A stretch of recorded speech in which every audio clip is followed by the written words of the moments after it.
بسم اللہ الرحمن الرحیم۔ امام حسین رضی اللہ عنہ کا اہل کوفہ کے نام خط۔ ابو مخف محمد بن قیس سے روایت کرتے ہیں کہ حضرت امام حسین رضی اللہ عنہ وہاں سے روانہ ہو کر وادی زیرمہ میں الحاجر کے مقام پر پہنچ گئے۔ اس مقام سے آپ نے مسحر سداوی کو یہ خط دے کر اہل کوفہ کی طرف بھیجا۔ بسم اللہ الرحمن الرحیم۔ حضرت امام حسین بن علی رضی اللہ عنہ کی جانب سے برادران اسلام کی طرف السلام علیکم۔ میں تمہاری طرف اس اللہ کی حمد و ثنا کا ہدیہ بھیجتا ہوں جس کے سوا کوئی معبود نہیں۔ اما بعد، مجھے مسلم بن عقیل کا وہ خط جس میں اس نے ہمارے متعلق حسن رائے اور ہماری حق طلبی میں اس کی نصرت و اعانت کے لیے آپ لوگوں کے اجتماع کی خبر دی ہے۔ اللہ تعالی ہمیں اس مقصد میں کامیاب کرے اور تم کو اس اعانت کا اجر عظیم عطا فرمائے۔ میں 8 ذی الحجہ روز منگل یوم ترویہ کو مکہ سے روانہ ہوا ہوں۔ جب میرا قاصد تمہارے پاس پہنچ جائے تو مخفی طور پر اپنا کام پوری جہد کے ساتھ جاری رکھو۔ انشاءاللہ میں انہی ایام میں پہنچنے والا ہوں۔ والسلام علیکم ورحمۃ اللہ وبرکاتہ۔ آپ کو حضرت مسلم بن عقیل کا خط ان کے قتل ہونے سے 27 روز پہلے مل چکا تھا۔ اس خط کا مضمون یہ تھا کہ خفیہ نویس اپنے صاحبوں سے غلط بیانی نہیں کر سکتا۔ تمام اہل کوفہ آپ کے ساتھ ہیں۔ میرا یہ خط پڑھتے ہی ادھر کو روانہ ہو جائیں۔ والسلام علیکم۔ امام حسین رضی اللہ عنہ کے قاصد کا بے دردی سے قتل۔ قیس بن مسحر سداوی حضرت امام حسین رضی اللہ عنہ کا مراسلہ لے کر کوفہ کو روانہ ہو گیا۔ جب وہ قادسیہ پہنچا تو حسین بن نمیر نے اسے گرفتار کر کے عبید اللہ ابن زیاد کے پاس بھیج دیا۔ ابن زیاد نے اسے کہا کہ محل کے اوپر چڑھ جاؤ اور کذاب بن کذاب علی بن ابی طالب اور اس کے بیٹے حسین کو گالیاں دو۔ قیس سداوی اوپر چڑھ گیا اور اللہ تعالیٰ کی حمد و ثنا کے بعد کہا کہ اے لوگو، امام حسین ابن علی رضی اللہ عنہ اللہ تعالیٰ کی بہتر مخلوق ہیں۔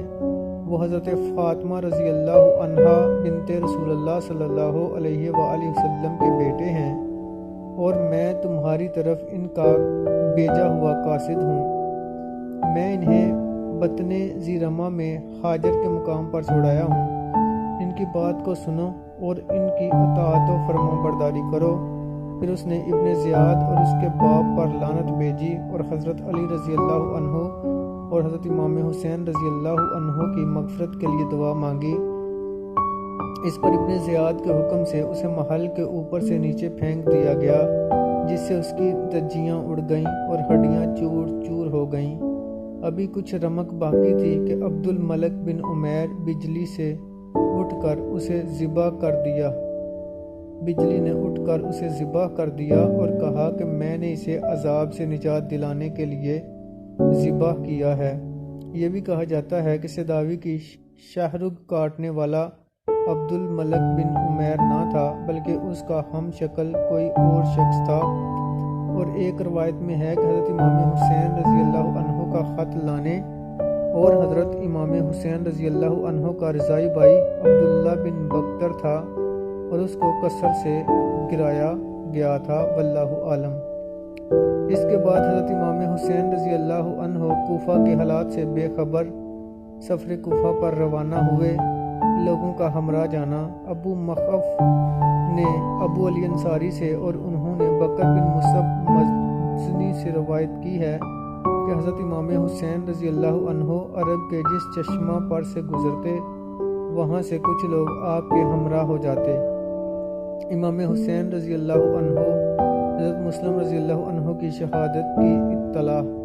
ابو مخف نے ابی جناب بن حرملہ سے اور انہوں نے عبداللہ بن سلیم اسدی اور منظر بن مشعمل اسدی سے روایت کی ہے، جس میں عبداللہ بن سلیم اور منظر بن مشعمل کہتے ہیں کہ جب ہم حج سے فارغ ہوئے تو ہمیں حضرت امام حسین رضی اللہ عنہ کے ساتھ شامل ہونے کے علاوہ اور کوئی رغبت نہ تھی، چنانچہ ہم نے انہیں جا لیا۔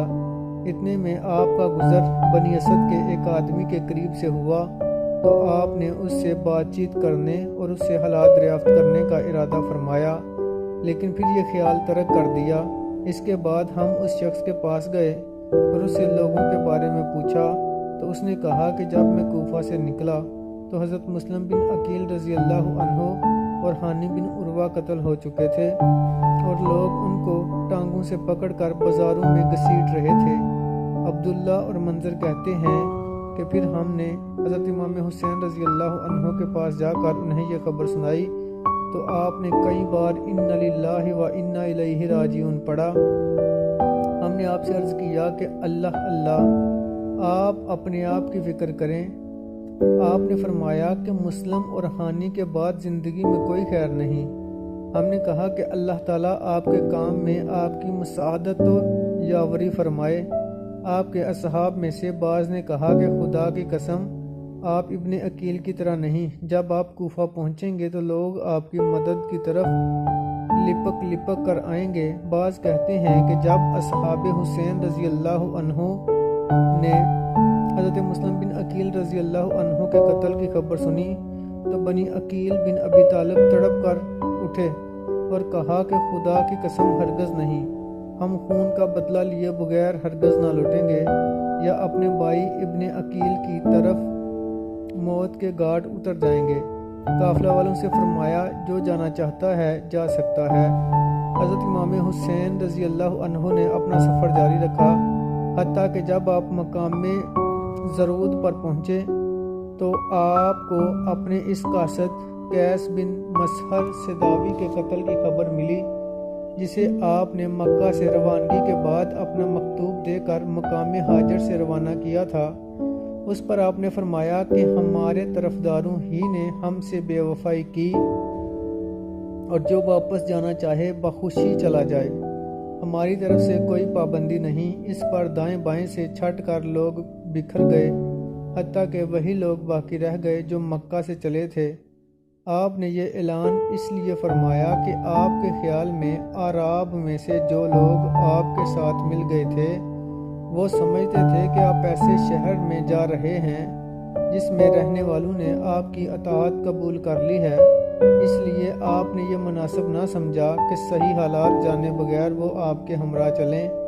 نیز آپ جانتے تھے کہ جب انہیں صحیح حالات معلوم ہوں گے تو آپ کے ہمراہ صرف وہی لوگ رہ جائیں گے جو آپ کے ساتھ جان کی بازی لگانے پر تیار ہوں گے۔ سحری کے وقت آپ نے اپنے ہمراہیوں سے کہا کہ خوب سیر ہو کر پانی پی لو۔ اس کے بعد وہاں سے روانہ ہو کر آپ نے بطن عقبہ میں جا کر قیام کیا۔ اہل کوفہ مجھے قتل کرنے پر تلے ہوئے ہیں۔ محمد بن سعد کہتے ہیں کہ ہم کو موسیٰ بن اسماعیل نے، ان کو جعفر بن سلیمان نے اور جعفر کو یزید الرشک نے ایک ایسے شخص کے واسطے سے روایت کی ہے جو حضرت امام حسین رضی اللہ عنہ سے ہم کلام ہوا۔